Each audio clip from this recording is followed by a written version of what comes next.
While the world is riveted on Israel's heroic, necessary war against the evil Iranian regime, the U.S. must not undermine Ukraine.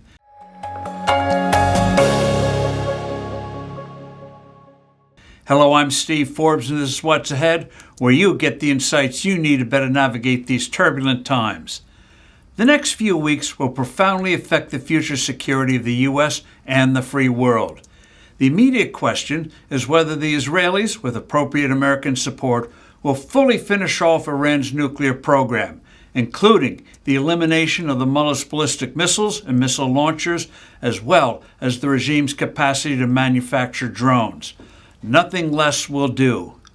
Before the Israeli attacks, the Trump administration was making unsettling noises that it might agree to let Iran continue with a supposedly peaceful program of uranium enrichment, while the Ayatollahs pretended to wind down its nuclear bomb efforts. Thankfully, that now looks to be out the window. The mullahs are not businessmen out to cut a good financial deal. They want the blood of those they consider unbelievers, including the annihilation of Israel. Chatter about negotiations now should be just a distraction to the fundamental task at hand, that is, obliterating Iran's nuclear efforts once and for all. Israel should also not be hindered in dealing decisively with Hamas, Hezbollah, the Houthis, and other Iranian proxies. Xi Jinping and our own allies will be looking closely to see if the U.S. has the backbone and strategic wisdom to credibly counter China and our other adversaries. This brings us to another crucial test: Ukraine. Too many policymakers and onlookers seem oblivious to the strategic importance of the war raging there. Washington has a history of profoundly misjudging the character of Vladimir Putin.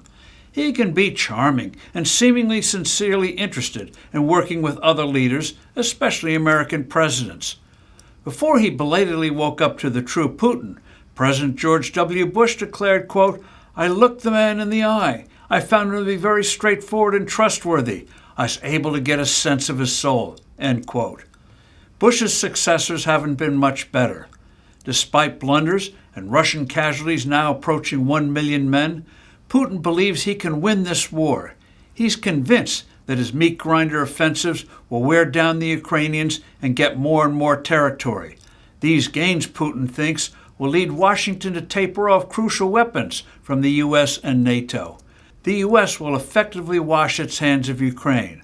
Such an abandonment would be a strategic catastrophe on the scale of the 1938 Munich Agreement, when Britain and France threw over Czechoslovakia to Adolf Hitler.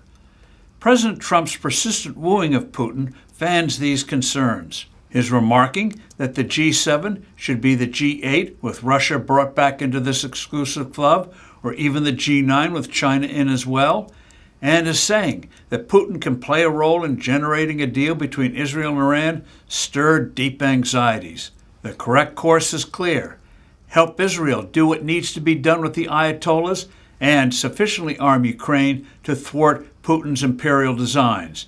Then the world will be a safer, better place. I'm Steve Forbes. Thanks for listening. Do send in your comments and suggestions. I look forward to being with you soon again.